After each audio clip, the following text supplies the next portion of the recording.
Hello mga mami, for today's video, ayan mapapalaban na naman ako sa landscape or portrait with landscape with background na cake. Strawberry cake nga pala ito, tapos 8x3 yung size.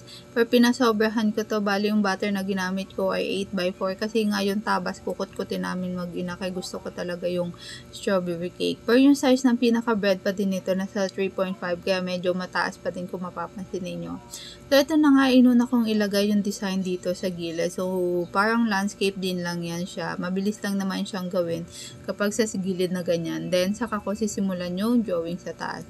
Itong drawing na to sa taas, yung sa taas pa lang, approximately umabot talaga ako ng 5 hours. So, higit 5 hours ko nagawa yan. Kaya, medyo, antok na ako kasi past 2 AM ko na siya natapos, as in antok na ako, pero kailangan kong tapusin. Yun yung mahirap minsan pag sa cake, diba?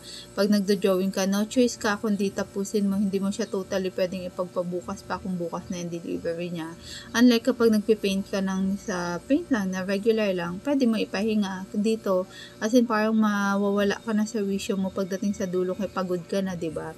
Hindi pa kasama doon yung pag-prepare mo ng cake. Sa drawing pa lang, inapunta ako dito ng yun na nga, 5 hours. Siyempre, hindi naman tayo ganun kagaling or hindi tayo totally expert talaga, kaya medyo matagal pa din yung gawa natin, or hindi matagal talaga pala gawin nito kay expert or what, medyo matagal talaga mag-drawing, diba?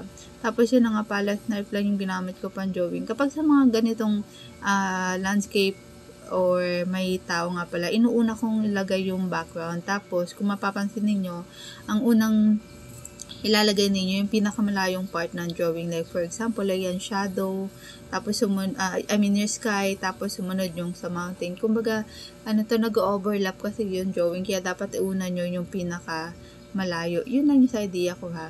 Basta yung pinakamalayo, tapos yung dito sa pinaka-close part, kumbaga nag-overlap siya. Then, panghuli ko nilalagay yun sa tao.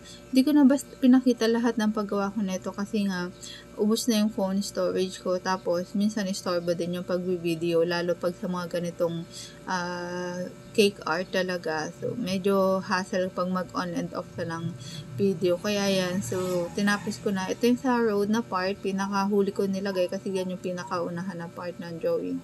Tapos, itong cake nga pala na to, ang layo pa ng pagdadalhan nito. From Quezon City, Fairview, Quezon City siya. Papunta pa siya ng Parañaque. Pero nagpago pa din si ma'am. Kahit na ang mahal ng shipping fee niya talaga. Itong part na yan, yung sa tao na nilalagay ko na, hindi ko na pinakita lahat kung paano ko nilagay. Buti nga walang mukha yan kasi nga, as in past 2 AM na antok na ako. Ito morning ko na inilagay yung dedication, tapos yung gilid sa umaga, sa yung design sa gilid, kaya kahit pa paano madali na lang naman yan siya. Tapos ito na yung kanyang pinaka final outcome. So far, natuwa naman si customer sa outcome niya. Hindi man ganun ka perfect, pero kahit pa paano maaninag mo pa din kung ano yung nandoon sa inspo na picture. So yun lang mga mami, salamat sa inyo, paalam, and thanks ulit kay Miss Micaela.